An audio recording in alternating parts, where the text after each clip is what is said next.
Hello! Now, what kind of man was Jesus? In this video, we will explore this question first by conversationally reading John chapter 2, verses 1 through 11, and then by discussing two things that simply leapt out of the text at me that demonstrate what kind of man Jesus was. Then, I'm going to ask you what you think. Ready? Here we go.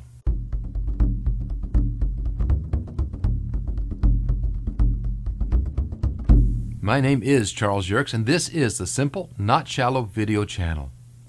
Now, I have been on a journey, one of learning how to love simply, wisely, and well. That is, one of learning how to live in the abundance of the abundant life that Jesus said He came to give. Well, and the whole purpose of this community is to build a place where you too can come and catch the excitement of learning to love. Thank you for joining me. So, what kind of man was Jesus? Well, let's begin by reading John chapter 2, verses 1 through 11 from the World English Bible. The third day, there was a wedding in Cana of Galilee. Jesus' mother was there. Jesus was also invited with His disciples to the wedding. Now when the wine ran out, Jesus' mother said to Him, "They have no more wine." Jesus said to her, "Woman, what does that have to do with you and me? My hour has not yet come." Well, His mother said to the servants, "Whatever He tells you to do, you do it." Now, there were 6 pots of water pots made out of stone, set there for the Jews after their manner of purifying, containing about 20 to 30 gallons apiece. Jesus said to them, "Fill the water pots with water." So they filled them up to the brim. He said to them, "Now, draw some of it out and take it to the ruler of the feast." So they took it. Now when the ruler of the feast tasted the water, now become wine, and didn't know where it came from, but the servants who had drawn the water knew, the ruler of the feast called to the bridegroom and said to him, "Everyone serves the good wine first, and when the guests have drunken freely, then they serve that which is worse. But you have kept the good wine until now." Now this was the beginning of His signs that Jesus did in Cana of Galilee, and revealed His glory, and His disciples believed in Him.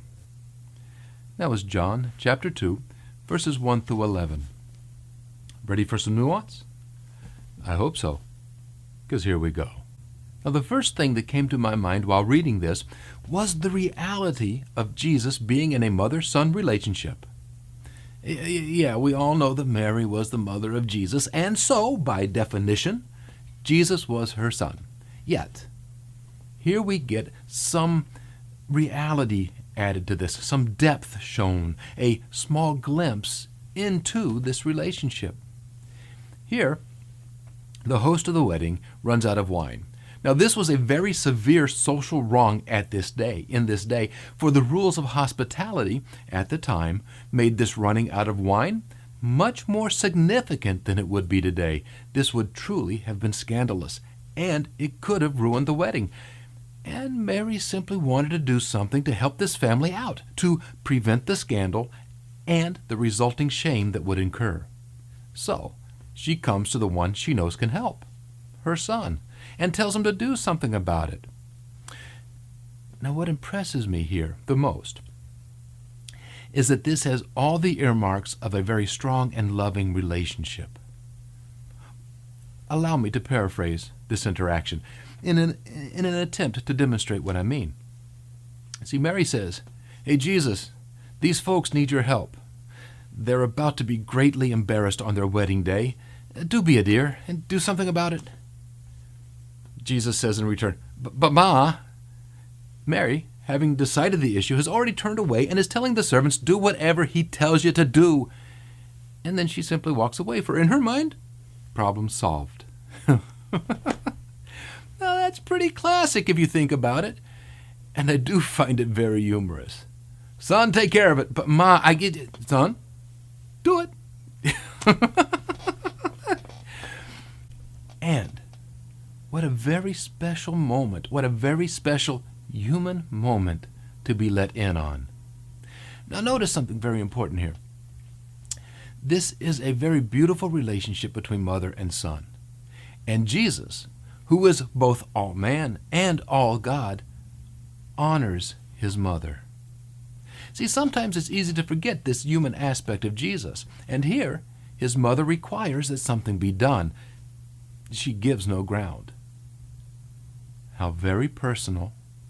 And what an amazing story of tenderness and of the humanity of Jesus. Now see, there's something else that's also very important to notice here. Mary cannot have been wrong or sinful in making this request. Otherwise, Jesus' divinity would not have honored it. I mean, as Jesus will say elsewhere, we must love God more than we love even our mothers and fathers, which is Matthew chapter 10, verse 37. So, if this request conflicted with God's will, Jesus would have stood his ground and respectfully told Mary that he could not help her in this matter. But, as Mary here was simply being his mother, expressing a motherly concern, he respects her wishes and takes care of a situation that it seems he would have otherwise left alone. See, this is profound. Let this soak in for just a second. See, seeing the human side of Jesus is very, very cool. We see his divinity in so many other places in the Bible, yet here we get a glimpse of his humanity. One lived fully on the way of the righteous, that is, on the way that considers the advice of God. And yes, that is a reference to Psalm 1, and yes, I will link to that video in the description box below. Now, there is one other item that impressed me, and that I want to mention before we leave this video. This is that we see the first indications of how the disciples' faith in Jesus has begun to grow. See, I have long thought that we only come to trust people as we get to know them, that they earned our trust as we learn more about them. Now, what struck me in verse 11 is that this is exactly what is being said. Well, indirectly anyway. See, this verse says that by this first miracle, Jesus revealed who he was, and his disciples believed in him. What did Jesus reveal? Well, three things seem to stand out. First, Jesus respected and honored his mother. He was a man of honor. 2, Jesus was actually concerned for the host of the wedding. Not only did he keep the host from scathing embarrassment, for as I mentioned, the rules of hospitality at this time made this running out of wine a major offense. Well, it would have been insulting to the guests, and not just a mere inconvenience. So Jesus not only cared for the host by making more wine, but he voluntarily and quietly went the second mile and made it a much better wine than the host initially presented. See, Jesus was a man who loved simply, wisely, and well. And the third thing is the miracle itself, one that only the disciples and the servants knew about. See, Jesus kept it on the down low. He was not grandstanding. He was truly simply helping another human being. He was a man of honor. He was one who loved well. And he was one who was quite humble about it. Now, isn't that interesting? Jesus' glory consisted of loving and honoring his mother, others, here the host at the wedding, and in being humble enough to simply perform the miracle and keep quiet about it. That is all very impressive. This says a lot about who Jesus was, and the disciples were there to witness this all firsthand. They learned about who he was by witnessing this set of events, and their faith began to grow. Even as we now learn about Jesus through these events, so our faith and trust can begin to grow. Isn't God good? Well, there you go, and there you know. At least some of what I heard in these verses. For truly, there is much more from any of our readings than I can truly include in one video. Well, what do you think? I would love to hear what you have to say, so please tell me in the comment section below. Also, if you like this video, please click that like and subscribe button, and when you click that red subscribe button, that little gray bell icon is going to show up.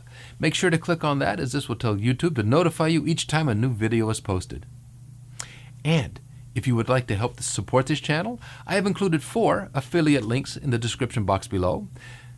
These are 4 commentaries on John, and I've included a suggested reading list, all of which are chosen for ease of reading and because I love them and have found them to be quite excellent resources in growing my own faith.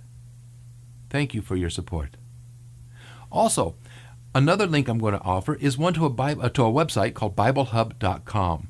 For on this website you can find some really wonderful Bible commentaries, and they're completely free. And no, Bible Hub is not a sponsor. They don't even know I exist. But in addition to the books I've listed below, I frequently use this site and I love it. And one final thing. Please pray for me that I stay honest and true to what we are reading. See, better men than I have started off very, very well and then stumbled and fallen. Please ask God to help me stay humble, honest, standing, and conversational. Thank you. Well, until next time, love simply, love wisely, and love well. For that is where excitement and meaning dwell.